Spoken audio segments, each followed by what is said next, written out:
We have a team of reporters across our region covering this weather impact alert. Let's begin with Megan Kernan. She's in the weather impact storm tracker, and she's returning from the Farmington area. Where are you right now, Megan?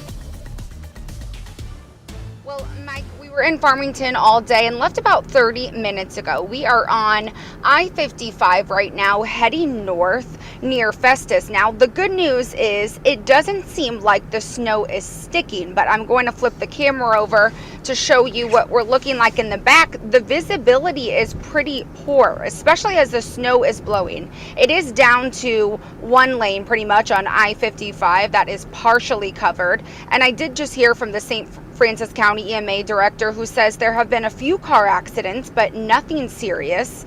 The county is expecting up to 9 inches of snow, with the southern part expected to receive the most snow. Now, this is what it looked like a couple hours ago in Farmington when the snow started to really fall. County officials say they are anticipating the worst, but their crews are ready for whatever comes. County road crews started at 6 o'clock this morning and will work until the roads are cleared. Now, St. Francis County Sheriff Jeff Kreitz says the first round of snow wasn't as bad as they projected, but now that the snow has returned, he is warning people to stay home if they can.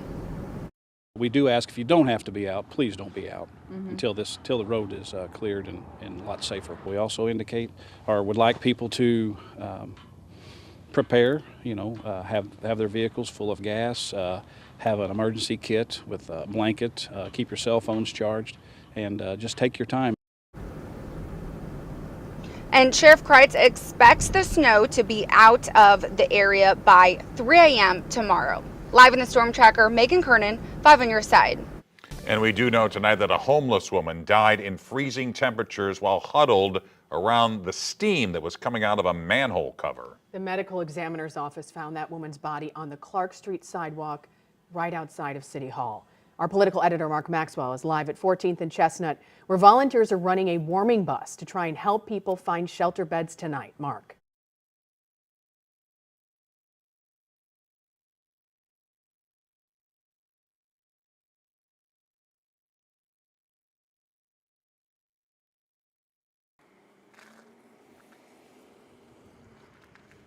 We're going to switch the mic up here if you can hear us now. Sorry for the technical difficulties there.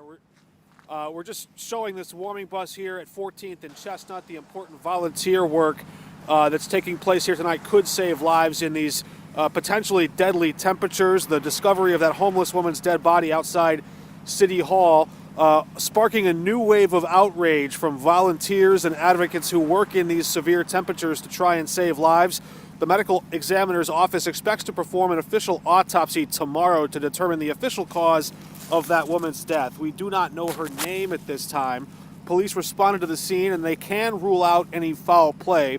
Immediately, candidates running for mayor blasting the city's response tonight. Michael Butler saying, quote, "Our city should fund homeless outreach workers on cold nights and not depend on volunteers to do this work." Kara Spencer says, quote, "It's clear that we need to do more for our unhoused, and prioritizing emergency shelter space during inclement weather should be a priority."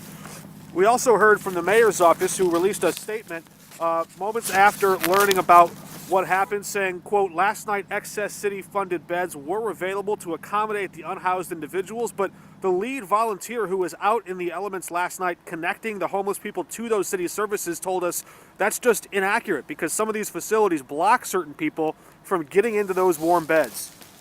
There were not excess beds. It is irresponsible for the city to put out information that is incorrect. When the mayor gets on the news or puts out a statement that we have excess beds, we have plenty of resources, people are less inclined to come out and help because the problem's solved, but it's not. And so if you put out false information, you're hurting the efforts. And for the next 45 minutes, people can still come to either one of the two warming buses here at 14th and Chestnut, where volunteers are standing by to help facilitate people finding their way into those shelters across the region, if that facility will agree to take you in. There's also an emergency pop-up shelter open with 80 to 100 beds right now at 112 Sydney Street in Soulard. That location opened its doors just about an hour ago, and beds are filling up fast. Live downtown, Mark Maxwell, 5 on your side.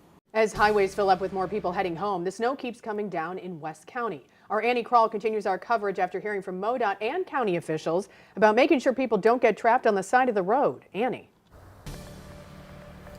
And not just sliding off the side of the roads, but even frostbite out here is something to worry about, especially considering that here in West County, the temperature is down in the teens. Me stepping out from the car, I tried to put my gloves on and my fingers started to go numb right away, which is why transportation experts are asking if you don't have to be out here, please do not be driving. Crews, especially including MoDOT, are saying the entrance and the exit ramps on the highway shouldn't be as bad as they were in January in much of the county. Missouri State Highway Patrol reporting this afternoon they've had a few minor crashes with several injured people being transported to the hospital. However, they say a large portion of people have stayed home or are working virtually today.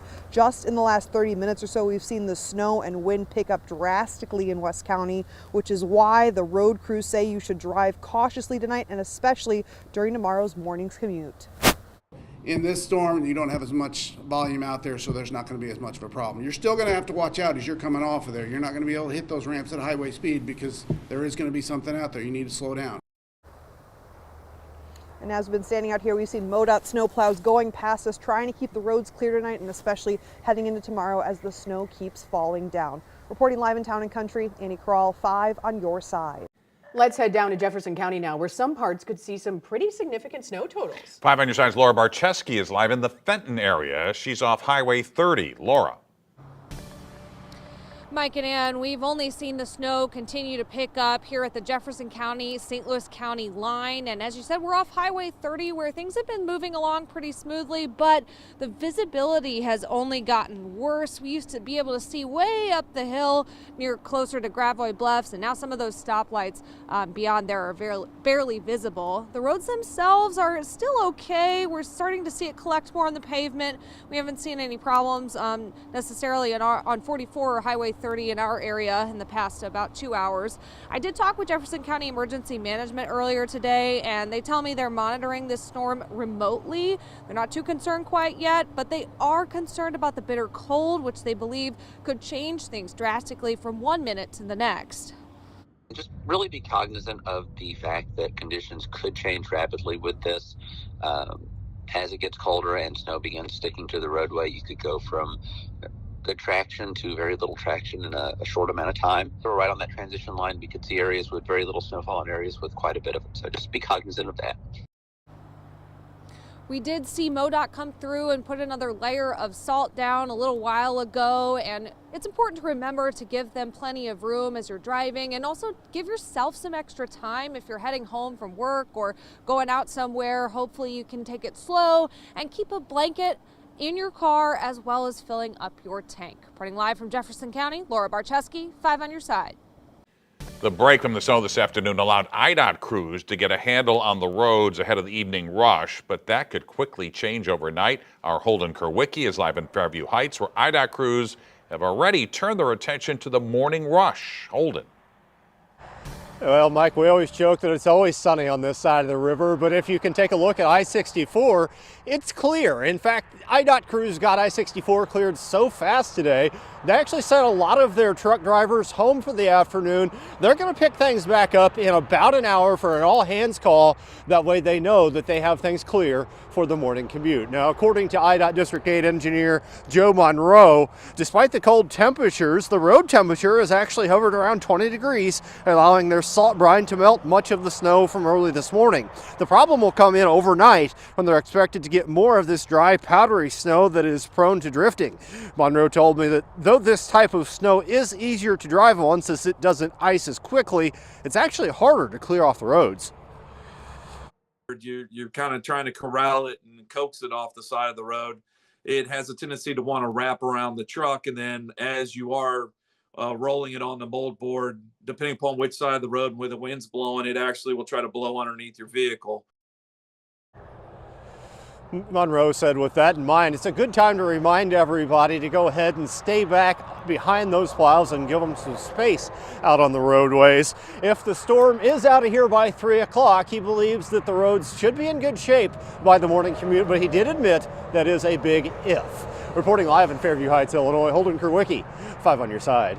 After last month's complaints about snow removal, St. Louis street crews are working 12-hour shifts around the clock to clear the roads. We caught up with the overnight shift after work. Drivers say they plowed and salted most main streets. The next shift will pick up where they left off.